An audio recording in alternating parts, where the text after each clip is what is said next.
In the annals of the great migrations, few leaders face challenges as complex or adversaries as entrenched as Elon Musk, chieftain of the Zagwo Dutch.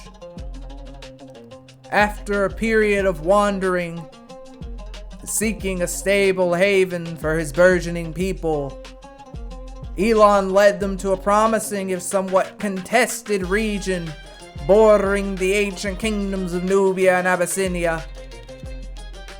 The lands were passably fertile, the water sources adequate, and for a brief season it seemed the Zagwo Dutch would carve out a lasting home.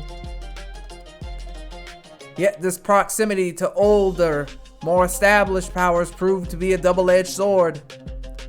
The Nubians in particular, with their long history and rigid societal structures, viewed these nomadic newcomers, their blend of Zagwo resilience and strange Dutch ingenuity, with a mixture of suspicion, disdain, and outright hostility. To them, Elon's people were backwards, a disruptive force in the land they considered their sphere of influence. And now we move to Elon in a yurt, overseeing his leisure of livestock with a grim expression, siding with Kadir nearby. Three more head cattle missing from the southern herds, Kadir. 5 goats from the western grazing pastures. This is not the work of wild animals. These are clean cuts, skilled thieves. Indeed, chieftain, the herdsmen report seeing Nubian scouts observing them more frequently. And last week, a supply caravan carrying vital grain was found with its axles sabotaged just beyond our patrol range. We lost half the shipment to spoilage before it could be recovered. These were not isolated incidents. A pattern of harassment had emerged. Livestock stolen under the cover of darkness. Vital wells fouled. Dutch traders turned away with taunts about their barbaric customs and their uncouth leader. The discrimination was palpable and was designed to undermine their own stability and drive them from the region. Elon then stood with his jaw tightened, angered in the provocations and also incensed by the continual draining of his wealth. Diplomacy? With those who would call us barbarians while their own scouts pilfer our flocks? No. They mistake our desire for peace for weakness. We will not initiate a full-scale war, but we will retrieve what is ours. They want to call us raiders, barbarians. Then they will see what happens next when they push a barbarian too far. Elon, feeling his hand forced, decided on a series of targeted expeditions. His mind, these were not acts of aggression, but necessary reclamations. The plans were meticulous and he focused on speed, surprise, and recovery. And this would lead swift expeditions. Kadir, take your squadron and secure the northern pass. No one gets through. Simone, your scouts report the stolen cattle came removed to the Coptic monastery, yes? We move swiftly and recover our property. Our quarrel is with only the thieves and those who shelter them. And with nightmarish precision, Elon's forces quickly overwhelmed the garrisons and recovered many livestock and grain that had been stolen from the Zagwo Dutch stores. These pillaging acts were not simple forays, but acts of reclamation of what had been plundered from us. It was a form of rough justice and a necessary response to the Nubians' provocations and refusal to engage in fair dealings. And of course, the Turns, the Nubian and Abyssinians saw these incursions as a brazen raid into their civil lands and despoiling their sacred sites. Emissaries soon arrived at Elon's camp with condemnation and demands for reparations. Chieftain Musk of the so-called Zagwo Dutch, your lawless depredations upon the God-fearing lands of Nubia and our Coptic brethren will not be tolerated. You have plundered our farms and desecrated our lands and stolen from us. Our queen demands the immediate return of all goods and a payment of 1,000 gold in recompense and a pledge to never again cross into our lands. Refuse and face the wrath of Nubia and her allies.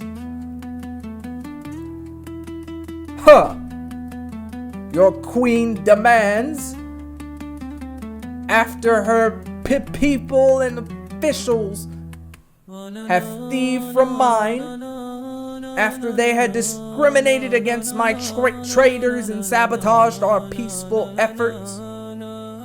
What I took was already ours, stolen by Nubian hands. There will be no gold, no apologies.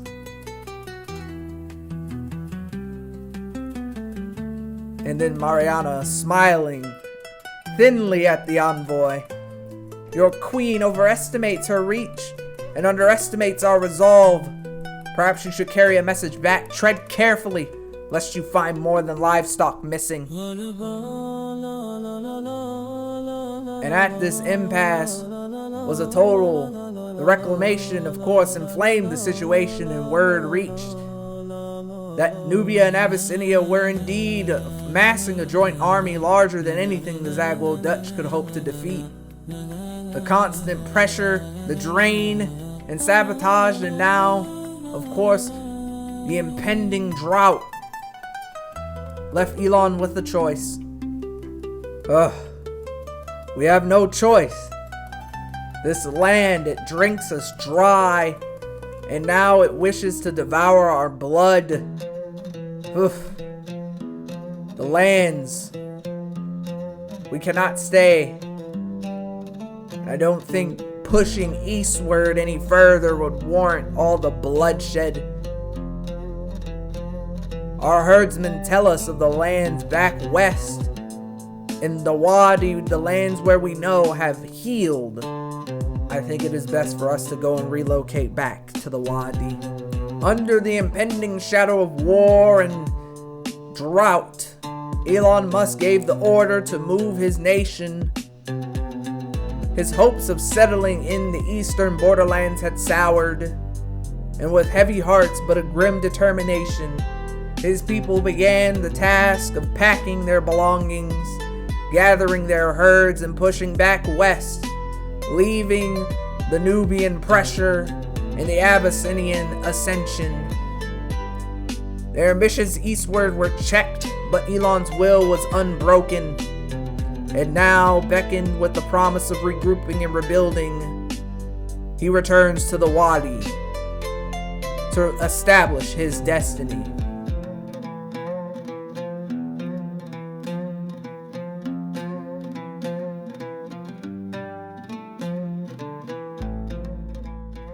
And so the great trek westward of the Zagwo Dutch was an epic migration compelled not only by the relentless aggression of the Nubian and Abyssinian powers, but also by the insidious creep of a devastating drought that had blighted the very lands where he held pasture. And now Elon was pressing onwards back and embracing the Wadi. This was a region where he had previously asserted his dominance, and now he will rebuild and consolidate once again. Hardly had the yurts been anchored and the herd set graze on the grass when envoys arrived, not from Nubians but from High Chieftain Atsu, the lord in the eastern plains. Atsu was a man of his own pride, and he had once been humbled when he was forced to pay tribute to a younger, ascendant Elon Musk. He now saw an opportunity in Elon's retreat. The envoys brought haughty demands of tribute and fealty for settling in lands Atsu now declared under his suzerainty. The irony bitter, but the challenge direct. And now we find ourselves in Elon's yurt, and standing before him at his back to his wife Mariana and his blood brother Simeone. The silence is deafening. Atsu grows bold. The old hyena senses what he thinks is weakness. He forgets the taste of his own gold filling our coffers not long ago. He needs to be reminded that a lion, even one that has traveled far, still possesses claws and teeth.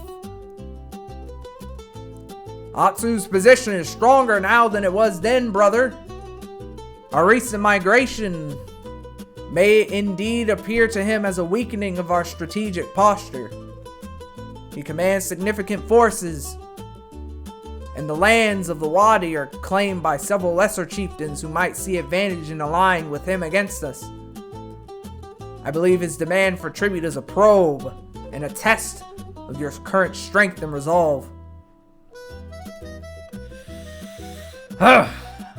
He tests nothing. He reveals only his own folly. I bowed to no one when I first carved out our domain here. I will not bow to a man who once called me overlord. Send his messengers back and tell Atsu the Zagwo Dutch pays no tribute, but to their own future. Elon's unequivocal refusal echoed through the lands of the Wadi.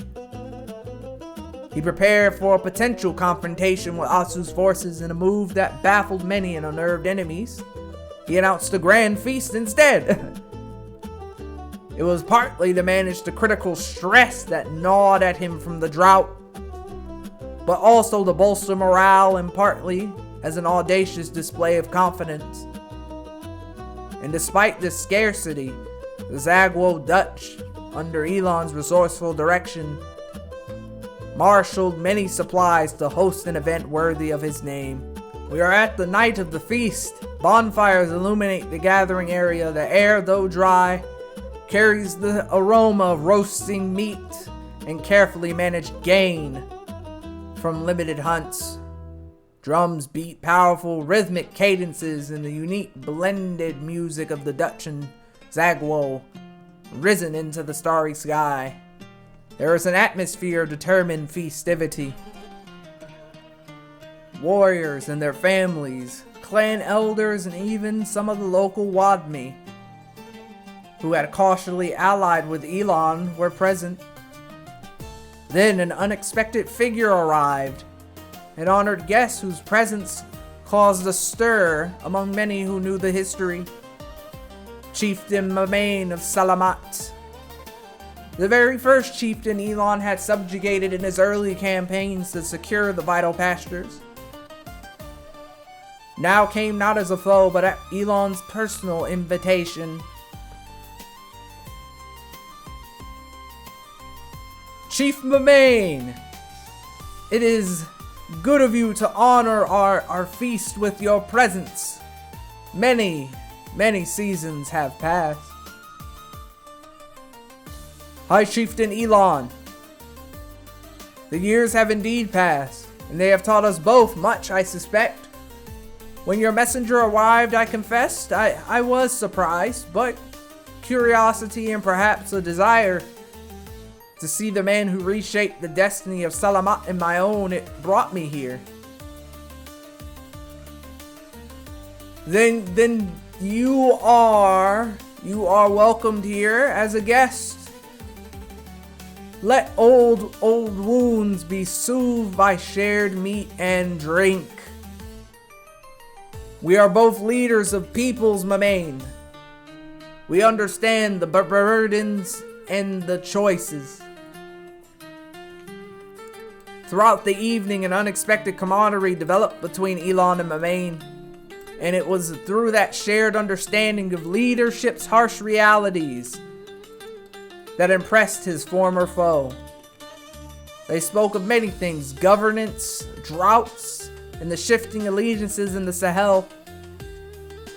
Long faded away were their animosities and replaced by respect that slowly and surprisingly rekindled the embers of an almost forgotten friendship. Mariano, of course, watched this reapproachment with a keen, calculating eye, while blood brother Simone Isaac noted it as another intriguing variable in the chieftain's complex strategy. And later in the feast, the mood is more relaxed, but anticipation remains, and Elon rises to speak over the assembly. My people, Sagwo Dutch, we have faced many trials, droughts, thieves, marches, but we endure. We thrive where others falter. But survival alone is not our destiny. We are builders, and we are the growers. There is land up north, Canaan. They grow arrogant, believing themselves secure. They are obstacles to our rightful expansion, and if left unchecked, a great threat. Their wealth could secure our prosperity for beyond this drought. Their forces are not considerable, my brother, but their leadership is said to be fractured. Then their defenses are concentrated on the western and eastern borders away from us. I think a decisive campaign could be achievable. Canaan, my husband? Yes. Let their lands feed our herds and fill our treasuries. And in a swift war, it will remind Atsu and the others who watched that the Zagwo Dutch are not merely defending their holdings. Then it's decided. Kadir, prepare the war brands. We march on Canaan at first light, and we will bring them under our tribute. We will secure their resources and let the world know that even in times of hardship, Elon Musk does not endure. We dominate. A loud roar of approval erupted from the band, their spirits ignited by the declaration. The feast was just a display of defiance, was now a promise of conquest. And Elon Musk rekindled an old friendship and stared down a new threat. His eyes set on expansion, to build an enduring fortune and secure the future for his people no matter the cost. The march on Canaan would be the next chapter in this unfolding saga.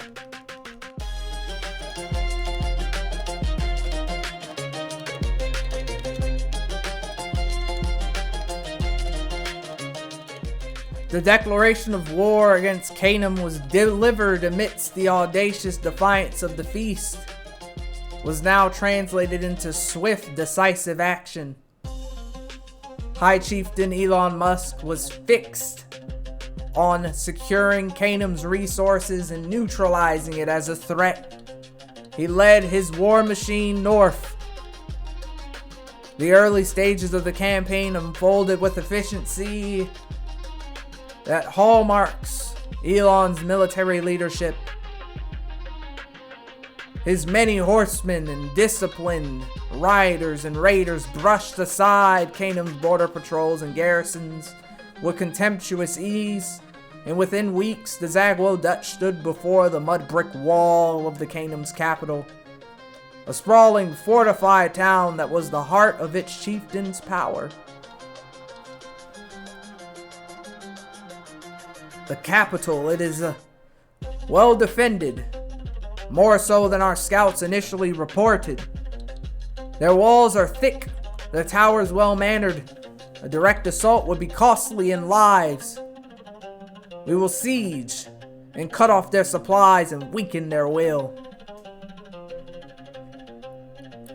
Brother, their main water source appears to be wells within the city, but they also have a covered channel from the nearby river. We can locate and disrupt that channel with significantly increased pressure. And their granaries, from what defectors say, are reasonably stocked, but not for an indefinite siege by a force of our size. Time will be our primary weapon here. And so the siege of Canaan began in earnest. Elon's forces established a formidable perimeter.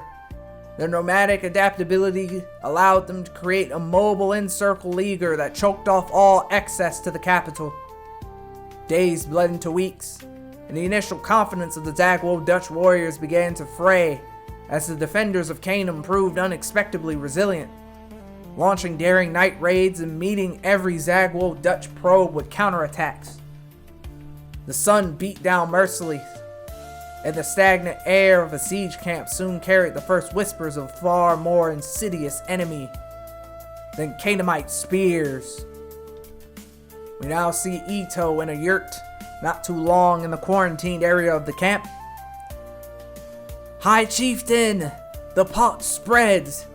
Despite our best efforts to isolate the afflicted yurts, new cases appear each day. It weakens the men and saps their spirit. The close quarters of the siege camp, they are breeding grounds for this pestilence. We are losing more warriors to this sickness than to Canaanite arrows. I am doing all I can, but our herbs are low and our men's morale is fragile. Damn this cursed affliction. How many are too ill for duty, Ito? Can we expect it to pass quickly? It is difficult to say, High Chieftain. Some recover, but others are taken by fever. We must maintain the quarantine rigorously, and I fear the defenders within Canaan will suffer a similar fate if they not already. Disease knows no allegiance in a siege. The grim reality of the pox, coupled with the dragging siege and dwindling supplies, pressed heavily on Ema. It was during one particularly bleak week as he wrestled with strategic dilemmas and the welfare of his people that he had experienced a profound moment of introspection. Something shifted within Elon. He found himself contemplating his own life, legacy, with an almost unnerving clarity. It was as if a veil had been lifted, granting him a strange, intuitive sense of his own path. There is so much to do, and the time is not infinite. One must know thyself to truly know one's purpose. This newfound, almost pre-natural self-awareness did not bring fear, but a sharpened focus, an urgent drive to achieve the ambitions of the Zagwo Dutch. And in this period of grim trial, a small, unexpected creature brought a moment of lightness. It was from Scout Chieftain Odo, returning from a patrol, presented Elon with a scrawny yet defiant orange kitten he had found abandoned in a near-ruined shrine. Found him all alone, High Chieftain. Thought, well, though he had a bit of Zagwo spirit in him, a survivor. Ooh, an orange flame and all this dust and disease? We shall call him Flame, a small beacon. Flame the cat became a quiet, constant companion in Elon's yurt, a small warm presence amidst the cold calculations of war and the gnawing anxieties of the siege. And as E2 predicted, the pox soon began to ravage the besieged city of Nijimi as well. Reports from captured sentries and the few desperate souls who managed to flee the city spoke of widespread sickness and dwindling supplies. The defenders were faltering, and Elon sensed the shift, and they identified a breaking point. High Chieftain, our agents within the city. Brother, those who few managed to return report that the garrison defending the gate in the west is depleted by the pox. Their commander himself is rumored to be dying. If we concentrate our assault there under the cover of a diversionary tactic, the chance of breaches are now higher. An assault? Yes, prepare the battering rams. Gather our healthiest and strongest warriors. Kadir will lead the diversion at the main gate. I will lead the charge at the western gate. Tonight, Canaan falls or we die trying. The ensuing assault was a desperate, brutal affair. The Zagwo Dutch, driven by Elon's determination and promise, threw themselves at the western gate. The pox-weakened Canaanite defenders fought with the courage of despair, but they were outmatched and outed. Elon, his stutter forgotten in the heat of battle, was a whirlwind of decisive commands. His fearless presence at the forefront of the breach. Finally, with the splintering crash, the western gate gave way. The Zagwo Dutch warriors poured into the city, chaos erupting in the narrow streets. The fighting moved from house to house until a cry went up from the section of Elon's forces that had stormed the chieftain's keep. Inside the keep, a Zagwo Dutch warrior holds up an infant before Elon, sword in hand, his blood brother with him. "High Chieftain, we have him! The king's son! His only heir, a mere babe!" His heir? Simone! This changes everything. The king, he cannot fight us anymore. Not with his son in our hands. And so it was. The chieftain of Canaan, his spirit crushed by the fall of his capital, the ravages of disease, and the capture of his infant son, sent out emissaries under the flags of truce. The war, which had been a brutal struggle of attrition and pestilence, was over. Canaan was forced to become a tributary of the Zagwo Dutch, and its resources now flow southward to bolster Elon's growing empire. The tribute will be paid in cattle, grain, and horses. And of course, gold. Their policy will be subject to our approval, and the young prince, he will be returned to his father once the first year's tribute is delivered in full.